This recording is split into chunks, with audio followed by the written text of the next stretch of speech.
शादी का पहला सावन। देख रहे हो मोहित, ये बारिश, इसकी बूंदें उसे बहुत पसंद थीं। इन बूंदों के गिरने के साथ वो पैरों में घुंघरू बांधकर नाचा करती थी। इतनी खूबसूरत लगती थी वो कि उसके सामने मोर भी फीके पड़ जाते थे। उसे बारिश बहुत पसंद थी और आज भी पसंद होगी।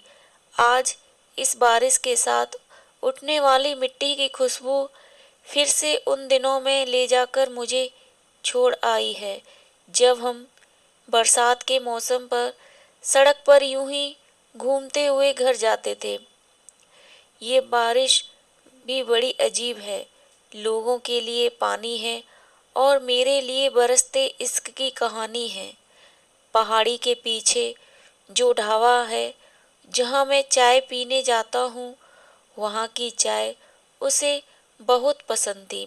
हम हर बरसात में कॉलेज से लौटते वक्त वहाँ की चाय जरूर पीते थे। चाय वैसे भी उसे बहुत पसंद थी। मई जून की दोपहरी में भी वो चाय पीना पसंद करती थी और जब मैं मना करता था तो बड़ी नज़ाकत से कहती थी, जनाब, आपके लिए सिर्फ चाय होगी, मेरे लिए तो इश्क है। फिर मैं कहता था कि जब चाय से इश्क है तो मैं क्या हूँ? तो वो कहती थी, तुम और मैं तो एक हैं, तो मेरी पसंद तुम्हारी भी पसंद है। और ये बोलकर हंसने लगती थी। जानते हो, क्योंकि चाय मुझे कभी पसंद नहीं थी और ये बात वो जानती थी। हाँ, कभी कहा कहा नहीं मैंने उससे, लेकिन उसे पता चल गया था। तुम्हें पता है, जिस दिन हमारी शादी तय हुई उस दिन भी ये बादल ऐसे ही जोर से बरस रहे थे। हमारे साथ इन्होंने भी उस खुशी को महसूस किया था। ये भी हमारी खुशी में मेरी नैना की तरह झूमकर नाचे थे। उस दिन नैना ने मुझसे कहा था कि अब हम हमेशा इन बूंदों के साथ नाचेंगे गाएंगे।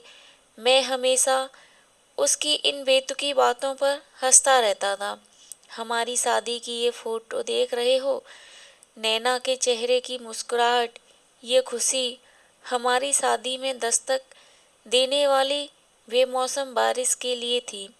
लोग बेमौसम बारिश से परेशान थे और मेरी नैना दुनिया की पहली दुल्हन होगी जो बारिश में भीगते हुए फोटोशूट करवा रही थी। नैना को कभी अपने मेकअप, सजने संवरने की कोई चिंता नहीं रही। वो हमेशा से ही ऐसी बेपरवाह सी थी। मोहित सर, वो फोटो तो नहीं है इस एल्बम में? अमित, नैना बारिश वाली फोटो का एक अलग एल्बम रखना चाहती थी। शादी के बाद 15 दिन बाद ही मुझे अपनी ड्यूटी पर वापस जम्मू जाना पड़ा।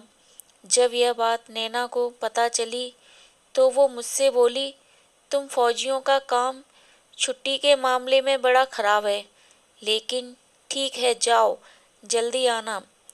सबको बता दो कि तुम्हारे साथ रहने की बरसात में मैंने बुकिंग कर ली है, तो अपनी बारिश तुम यहीं बिताना मेरे साथ।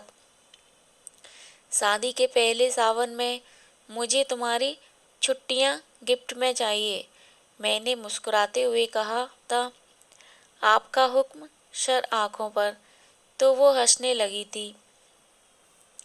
जब मैं वापस जा रहा था तो उसने अपनी आंखों में बिखरी नमी को छुपा लिया था। उसकी आंखों से एक आंसू ना गिरा।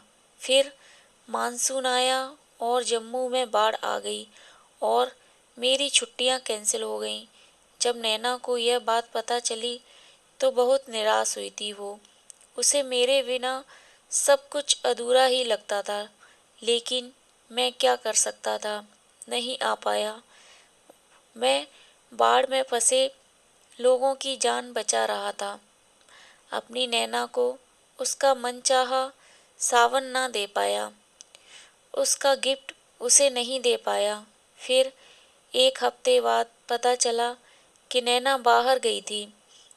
लैंडस्लाइड हुआ और नैना अपनी कार के साथ नदी में जा गिरी। 2 दिन बाद उसकी लाश मिली। उस दिन ऐसा लगा जैसे मैं मर गया। तब आया था मैं इस जगह जब मेरी नैना मुझे छोड़कर जा चुकी थी। तब मैं यहाँ से उसकी यादें समेटकर अपने साथ ले गया था। तब से हिम्मत नहीं हुई यहाँ आने की। अब 5 सालों बाद मेरी पोस्टिंग यहाँ हुई तो बहुत हिम्मत जुटाकर आया हूँ, लेकिन ऐसा लग रहा है कि मेरी नैना मेरे यहाँ आने से बहुत खुश है। मैं उसका साथ महसूस कर पा रहा हूँ। जो तब नहीं कर पाया वो अब कर दिया मैंने। अपनी नैना के शादी के पहले सावन का गिफ्ट दे दिया मैंने। अब हम साथ उस पहाड़ी तक घूमने जाएंगे। उस ढाबे की चाय भी पीने हम साथ जाएंगे। अब हम दोनों अपना हर सावन एक साथ यहीं मनाएंगे। आशा करती हूँ दोस्तों आपको यह कहानी अच्छी लगी होगी। अच्छी लगी हो तो वीडियो को लाइक एंड चैनल को सब्सक्राइब करें और अपना कीमती समय देकर इस कहानी को पढ़ने के लिए आपका दिल से धन्यवाद।